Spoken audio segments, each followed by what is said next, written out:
You'd think with all our technology, we'd be more connected than ever. But for a lot of people, it kind of feels like the opposite is true. Surprisingly isolated. So today, we're going to dive into some of the fascinating and yet sometimes unusual ways people are intentionally relearning the basic art of human connection. Okay, let's just jump right in with a question that's probably going to sound a little weird at first. Why on earth are grown adults paying to go to workshops to learn how to cuddle? Well, it turns out events like so-called cuddle parties are about way more than just hugging. They're actually a window into a much, much deeper human need. And that strange invitation is really our jumping off point. We're going to look at these modern get-togethers not just as some quirky trend, but as a real response to a growing need for genuine physical and emotional connection in a world that's becoming more and more digital. This quote from a cuddle party facilitator really gets to the heart of it.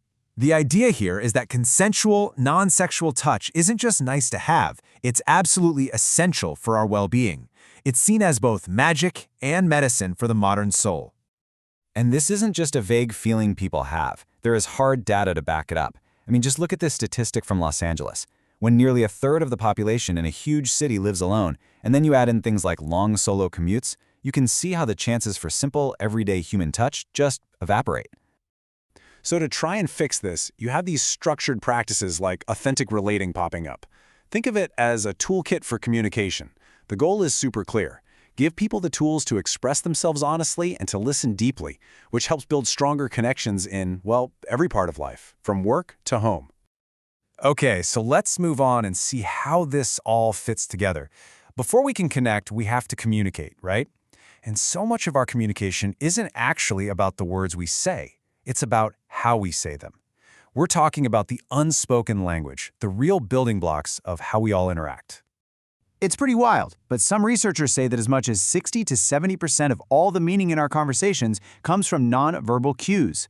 We're constantly sending signals through our posture, our gestures, how close we stand, our eye contact, and yeah, even the clothes we choose to wear. Let's take personal space, for example. It's like this invisible bubble we all carry around with us. And what's so fascinating is that the size of that bubble is totally defined by our culture, and it shrinks or expands depending on who we're talking to. Letting someone into that space, that's a huge signal of trust.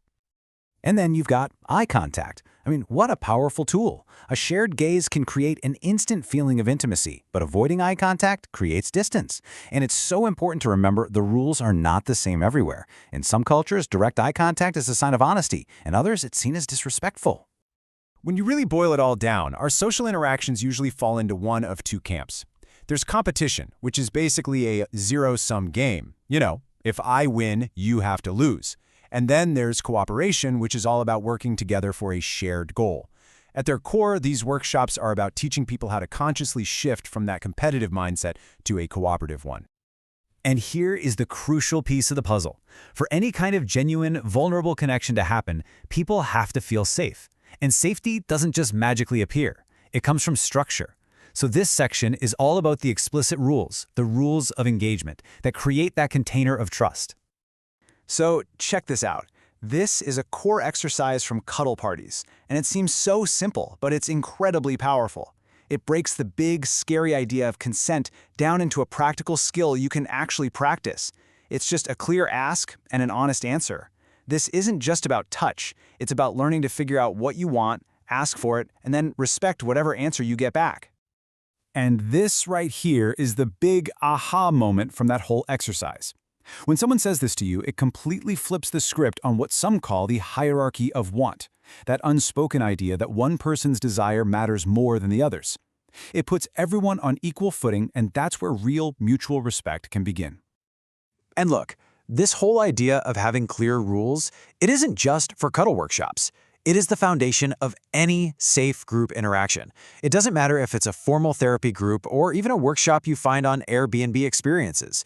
These explicit guidelines are what protect everyone involved and allow people to actually build trust. All right, so let's zoom out a bit. We've seen how these workshops work on the inside, but where do they fit into the bigger picture of how people find support?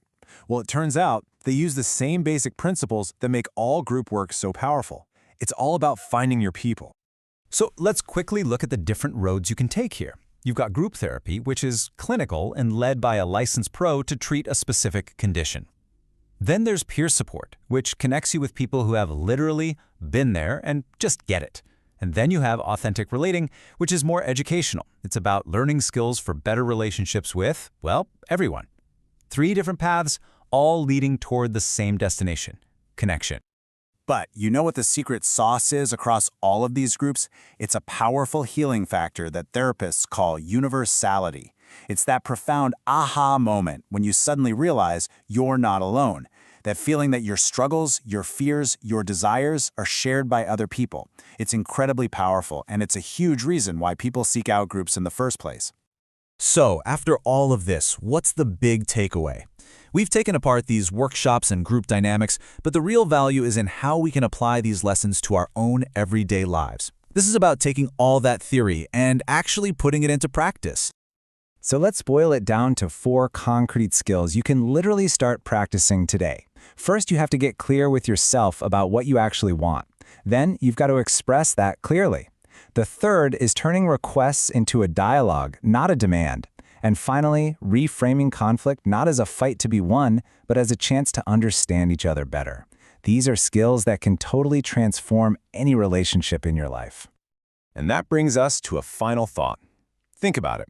So much of our lives and relationships are guided by unspoken expectations and rules that we just assume everyone knows. After everything we've talked about today, about the power of making things explicit, I'll just leave you with this one question to think about. What is one unspoken rule in your life that, if it were finally spoken out loud, could lead to a much deeper and more authentic connection?